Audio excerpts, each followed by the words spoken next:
আসসালামু আলাইকুম প্রিয় দর্শক, আজ আমি আপনাদের রান্না করে দেখাবো কাঁঠালের বিচি, লতি এবং চিংড়ি শুটকি। এই কাঁঠালের সিজনে আমি এটা করে থাকি, খেতে বেশ মজা হয়। দেখুন কিভাবে রান্না করছি। প্রিয় দর্শক, আমি এখানে একটি ফ্রাই প্যান নিয়েছি। এখন ফ্রাই প্যানটিতে পরিমাণ মতন তেল দিয়ে দিচ্ছি।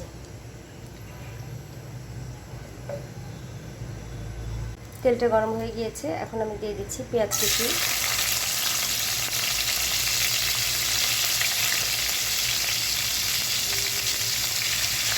এবং ছেঁচে রাখা রসুন,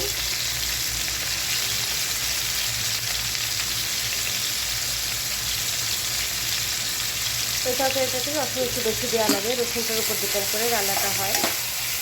পেঁয়াজটা একটু ভেজে নিচ্ছি।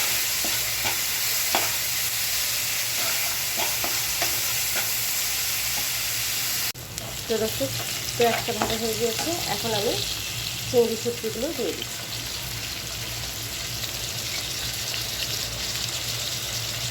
চিংড়ি শুটকিটাও 2-3 মিনিট সুন্দর করে আমি তেলের ভিতরে ভেজে নিচ্ছি।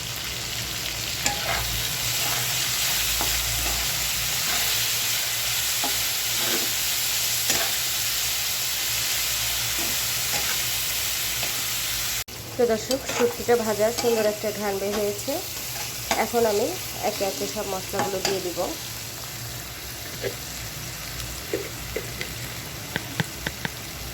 প্রথমে দিলাম লবণ পরিমাণ মতন,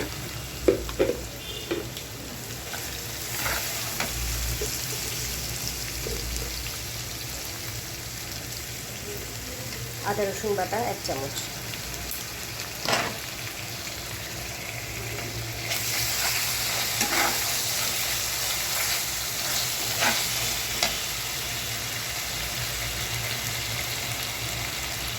মরিচের গুঁড়া।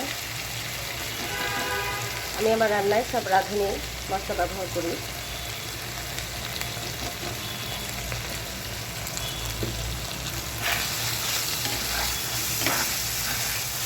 ঝাল আপনারা যতটুকু খাবেন সেই পরিমাণে দেওয়ার চেষ্টা করবেন। অনেকে ঝাল বেশি খেতে পারে না, আমার আবার একটু ঝাল ঝাল ভালো লাগে দেখে আমি একটু ঝাল দিয়েছি। এখন দিয়ে দিলাম হলুদের গুঁড়া।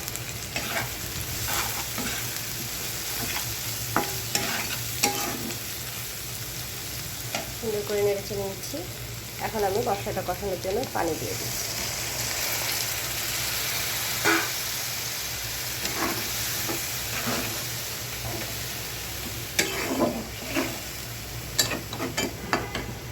প্রিয় দর্শক, মশলাটা কষানো হয়ে গিয়েছে। 2-3 মিনিট কষিয়ে নিয়েছি আমি।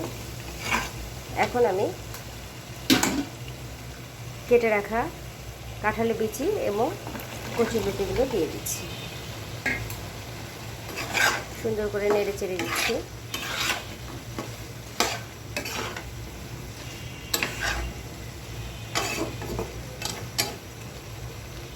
মাঝারি আছে 2-3 মিনিটের জন্য ঢেকে দিচ্ছি। প্রিয় দর্শক, কচুর লতির ঢাকাটা সরিয়ে নিচ্ছি। দেখতে পাচ্ছেন লতিটা কষানো হচ্ছে। এখন আমি অল্প পরিমাণে পানি দিয়ে দিচ্ছি লতিটা সেদ্ধ হওয়ার জন্য। 1 কাপ পরিমাণ পানি, খুবই কম পানি, কারণ বেশি পানি দিলে আবার লতিটা গলে যাবে। গলে গেলে খেতে অত মজা লাগবে না।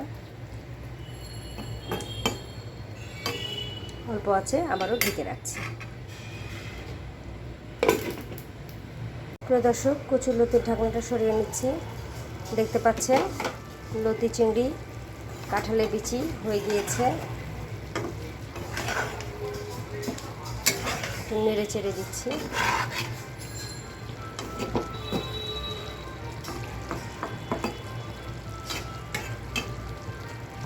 অল্প আছে, আরও 2-3 মিনিট আমি রেখে দিচ্ছি। প্রিয় দর্শক, কচুরলতির ঢাকনাটা তুলে নিচ্ছি। হয়ে গিয়েছে আমার কচুরলতি। এখন আমি চুলা বন্ধ করে দিচ্ছি। কচুরলতি, চিংড়ি এবং কাঁঠালের বিচির এই রেসিপিটি খেতে অসাধারণ, গরম ভাতের সাথে আপনারা খেয়ে দেখতে পারেন। ইনশাআল্লাহ ভালো লাগবে। ধন্যবাদ সবাইকে আমার ভিডিওটি দেখার জন্য। বেশি বেশি লাইক ও সাবস্ক্রাইব করে আমার সঙ্গে থাকুন। ধন্যবাদ। আসসালামু আলাইকুম।